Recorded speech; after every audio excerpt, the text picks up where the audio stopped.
Welcome to lesson number 16. In this lesson, we shall proceed to chapter 1, section 10 of Sefer Yetzirah. Section 10 talks about the way the letters were formed. And it says, Second, from the Spirit he produced air, and formed in it 22 sounds, the letters.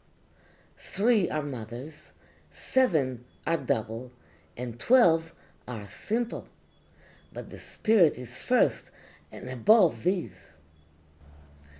According to the Kabbalists, all the vessels in creation were formed by beating or pounding between direct light and returned light. These vessels are the letters of the Hebrew alphabet.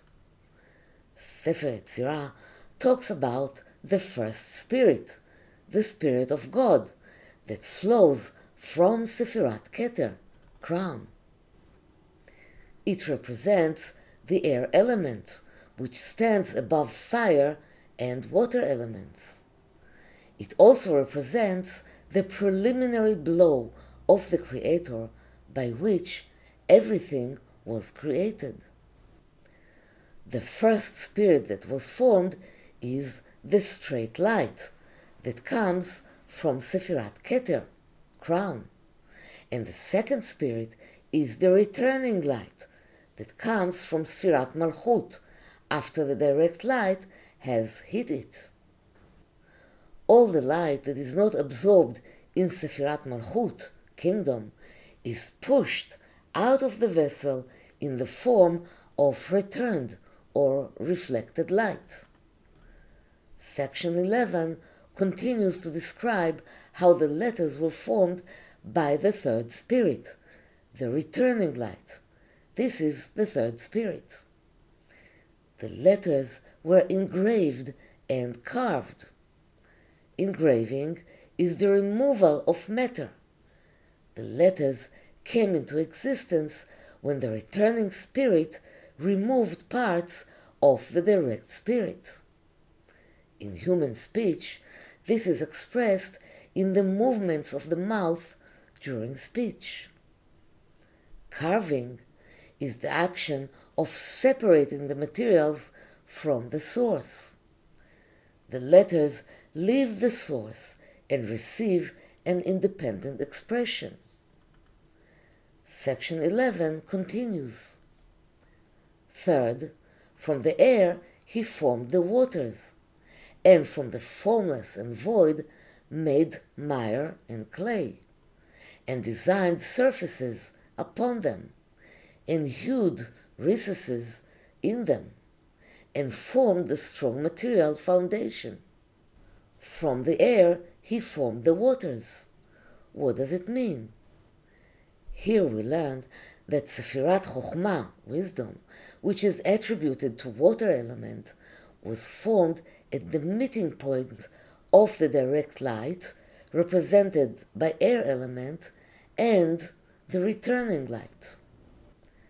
Wisdom, Sefirat Chokhmah, bestows God's blessings without discrimination. Sefirat Chokhmah, wisdom, is contained in Sefirat Keter, crown.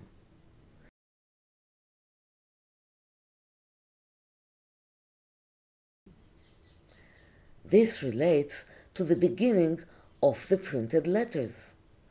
The void is called in Hebrew Tohu Vavohu, Tohu and Vohu.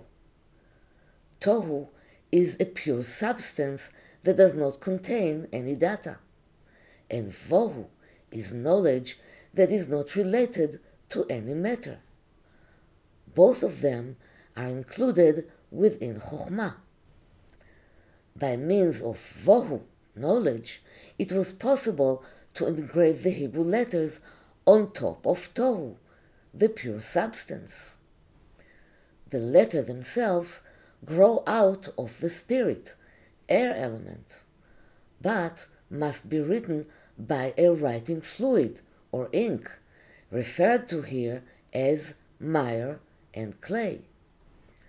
Mire and clay hint at the interrelationship between Chokhmah, wisdom, water element, and Sefirat Malchut, kingdom, which is earth element. The mire consists mostly of water, and therefore represents the control of Chokhmah, wisdom. The clay is mostly made up of earth, and represents the control of Sefirat Malchut, kingdom. The mire is the writing fluid, and the clay is the surface on which to write.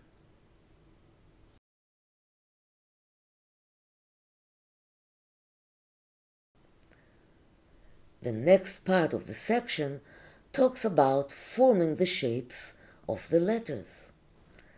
The letters were engraved like a garden bed.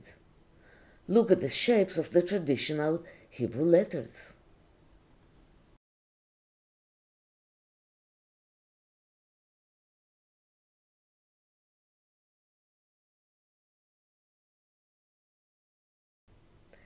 The bases of the letters were engraved as a kind of garden bed, when the material is removed from the surface and leaves behind a space, a kind of depression.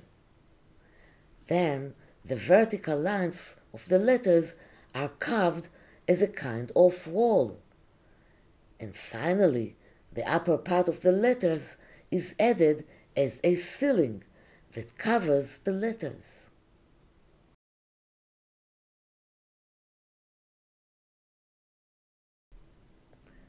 At the next stage, the creator stabilized the shapes of the letters so that they are fixed and stay in place in a solid state. In the next lesson, we shall continue to talk about the 22 fundamental letters.